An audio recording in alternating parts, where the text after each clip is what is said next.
신앙생활을 하면서요, 지금 내가 어떤 죄를 짓고 있는지 또 이 죄의 결과는 어떤지를 모르고 신앙생활하는 사람들이 전 거의라고 생각합니다. 제가 시골에서 20대 때 이제 20대 때 은혜를 받고 신앙생활을 하기 시작했는데요. 그 당시만 해도 아주 남한테 싫은 소리 한 것까지도 다 회개했어요. 그래서 청년회가 모이면 이렇게 자백하는 시간을 갖고 고백하는 시간을 갖습니다.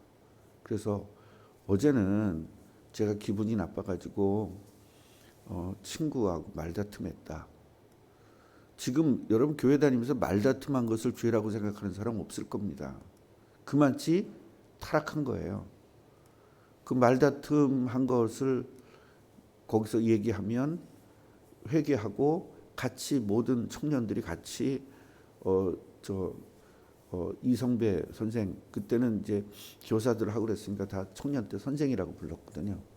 이성배 선생이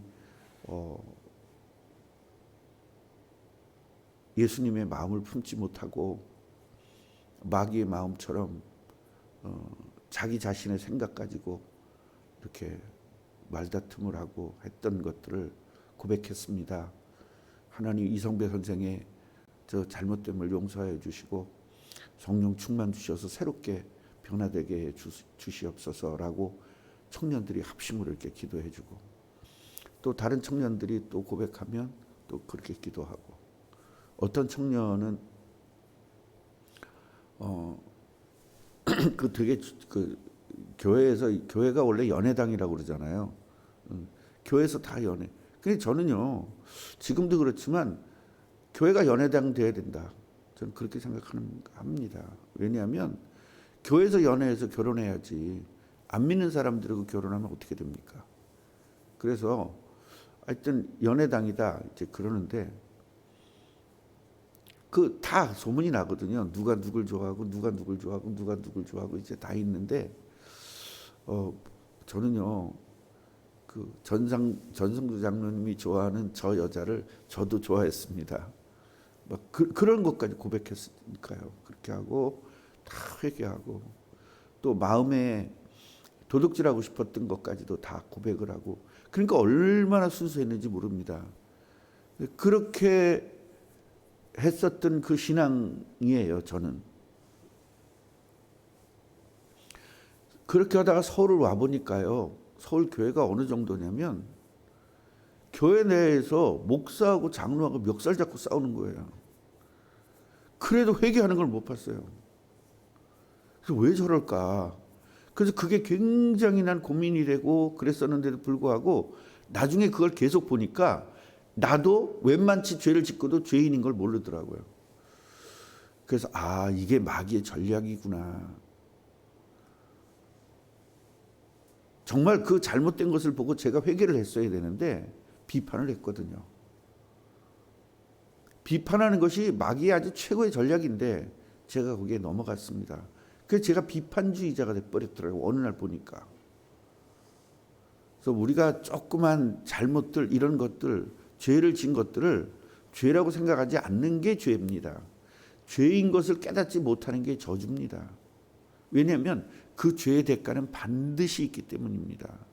그래서 우리는요, 죄를 짓고 회개하지 않으면 그 죄의 대가가 반드시 내 삶에 나타난다는 겁니다.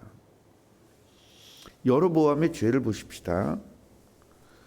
이 일 후에는 뭡니까? 산당이 잘못됐기 때문에 다 산당이 파해진다라는 선지자의 말을 듣고도, 그리고 그 선지자를 잡으려고 했다가 손이 말랐잖아요. 그리고 회복됐잖아요. 하나님 살아계신 걸 보여줬죠. 그 보여줬음에도 불구하고 악한 길에서 돌이키지 않았다는 겁니다. 그래서 우리들은요, 성경을 보면서 나의 지금 문제가 뭔지를 빨리빨리 찾아내야 돼요. 우리도 여로보암 같은 죄를 너무나 많이 짓고 있거든요. 우상 너무나 많이 섬기잖아요. 부부간의 우상이고, 교회가 우상이고, 내 일이 우상이고, 내 자신이 우상이고, 이런 우상 섬기는 게 바로 여로보암의 죄입니다. 그리고 한번 혼났잖아요. 그러니까 여기서 뭐라고 해요? 다시라는 말을 썼어요. 다시. 전에 뭐 했어요? 일반 사람을 제사장으로 세웠다는 거예요. 일반인을. 누굴 세워야 되죠? 레위인을 세워야 되는데 일반인을 세우는 거죠. 레위인이 거기 없는 거예요. 그러니까 레위인이 다 어디에 있겠어요? 주로 유다에 있겠죠.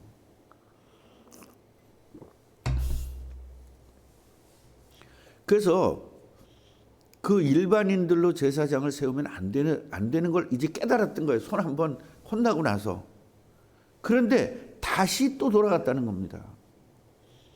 그래서 우리가 회개하고 다시 돌아가는 것을 신약 성경에서는 개라고 표현합니다. 개가 지가 오바이트 해놓은 거를 또 지가 먹잖냐. 개는 그렇게 한다. 그래서 회개하고 또다시 죄를 짓는 것은 개다. 그래서 개라고 성경에는요 아주 굉장히 강력하게 이야기하고 있습니다. 그것도 바울이, 세계적인 전도자 바울이, 이 사람은 우주적인 전도자잖아요. 이분이 뭐예요? 개로 표현을 개. 그러면서 산당의 제사장으로 삼았는데 누구든지라는 말을 썼어요. 누구든지. 그러니까 뭐 죄인이든 뭐든 흠이 있든 흠이 없든 상관없이 누구든지 자원하면 그 사람을 산당의 제사장으로 삼았다는 거예요. 이거는 하나님의 말씀이 정면적으로 도전하는 거죠. 하나님은 반드시 레위인으로 세워야 되는 거죠. 제사장 라인이 있단 말이에요. 레위인이 아니면 안 되는 겁니다. 그래서 이러한 이 죄 때문에 여로보암 집의 죄가 되었다는 거예요. 이게. 그러니까 우상 섬기고 그 다음에 하나님의 말씀을 거역한 것, 하나님 말씀대로 하지 않은 것, 자기 생각대로 한 거잖아요. 이 생각대로 한 것이 죄가 돼서 그 집이 이 땅 위에서 끊어져 버렸단 말이에요. 땅 위에서 끊어져 버렸단 말이에요. 그리고 멸망하게 되었다. 그러니까 우리가 우상을 섬기면 멸망당하는 거고요. 3, 4대가 망한다고 성경은 돼 있어요. 그래서 여러분 자꾸 괴로운 겁니다. 빨리 끊지 않으면 안 됩니다. 제가 한번 말씀을 드렸잖아요. 우리 아내가 우상이었다. 그래서 꼼짝을 못했다. 그러니까 우리 아내는요, 이게 자꾸 내가 막 소리를 지르고 아글아글 쓰고 우리 아내한테 막 하니까 자기는 우상이 아니라고 생각했는데 우상이기 때문에 그렇게 한 거예요. 왜냐면 내 우상이 잘못되는 게 싫고 내 우상이 이렇게 되는 게 싫으니까 막 화가 나는 거거든요. 우상이 아니면 상관이 없는데 부부 싸움하는 건 무조건 우상입니다. 이유 없이. 싸움하는 건 친한 사람끼리 싸우는 건 무조건 우상이 돼서 그래요. 자녀들하고 싸우는 건 100% 우상입니다. 그렇게 우상을 섬기다가 어느 날 안 되겠다. 내가 이혼해도 상관없다. 난 주님만 바라보겠다. 딱 결단했더니요. 우리 아내가 나를 사랑해 주기 시작하더라고요. 여러분 이게 키예요. 우리는 버리면 큰일 나는 줄 아는데 우상을 버리면 그 우상이 사랑하게 돼요. 제가 둘째 아들도 우상이었거든요. 완전히 우상이었습니다. 이영일 목사가 완전 우상이었어요. 저는. 그런데 이걸 딱 버리니까 이영일 목사가 변화되기 시작하더라고요. 그러니까 우상은 무조건 버려야 됩니다. 그게 하루 이틀에 되지 않더라도 계속 버릴 수 있도록 계속 기도해야 됩니다. 그럼 어느 날 버려지게 돼 있어요. 버렸다고 생각했는데 못 버린 경우가 너무나 많습니다. 저는요 다 버렸다고 생각했거든요. 그런데 못 버렸더라고요. 결국 우상을 섬기고 있으면 그 우상이 나를 괴롭힙니다. 나를 괴롭힌다는 것은 우상이란 얘기예요. 아직 버리지 못했다는 겁니다. 그래서 우리는 쓴 뿌리까지 다 버려야 된다. 쓴 뿌리가 남았다잖아요. 쓴 뿌리가. 그러니까 우상을 버린 것 같은데 뿌리가 남은 거예요. 그것까지 완전히 캐서 다 버려야만 여러분이 행복해질 수가 있어요. 뭐가 여러분을 괴롭힙니까? 괴롭히는 것이 우상이거든요.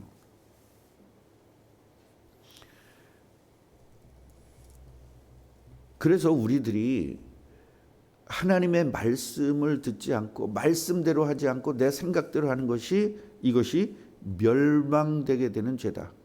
같이 없어요. 멸망. 이걸 여러분들이 생각 없이 산단 말이에요. 근데 지금 내 생각대로도 멸망당하지 않거든요. 근데 뭐 하는 거라 그랬어요? 유예라고 그랬잖아요. 그래서 우리나라의 법도요. 너를 1년 동안 감옥에 넣는다. 감옥에서 이 죄를 집행한단 말이에요. 그 집행유예를 시킨단 말이에요.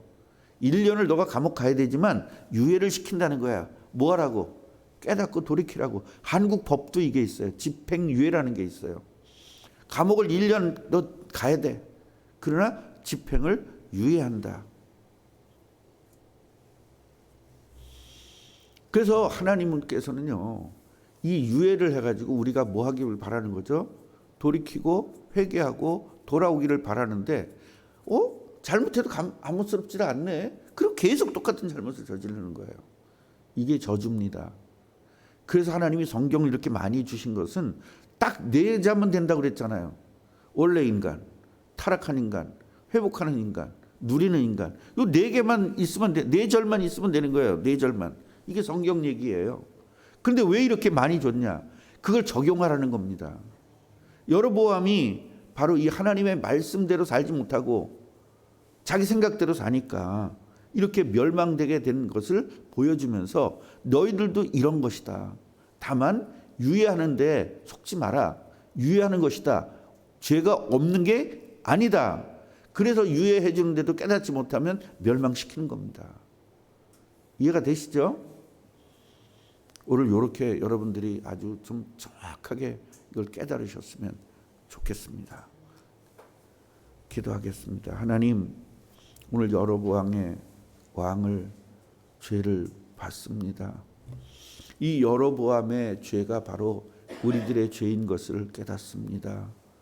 하나님, 저희들을 용서하여 주옵시고 정말로 다시는 하나님 말씀에 거역하지 않게 하시고 아주 작은 것이라도 절대로 회개하고 돌이키는 축복을 누리게 주옵소서.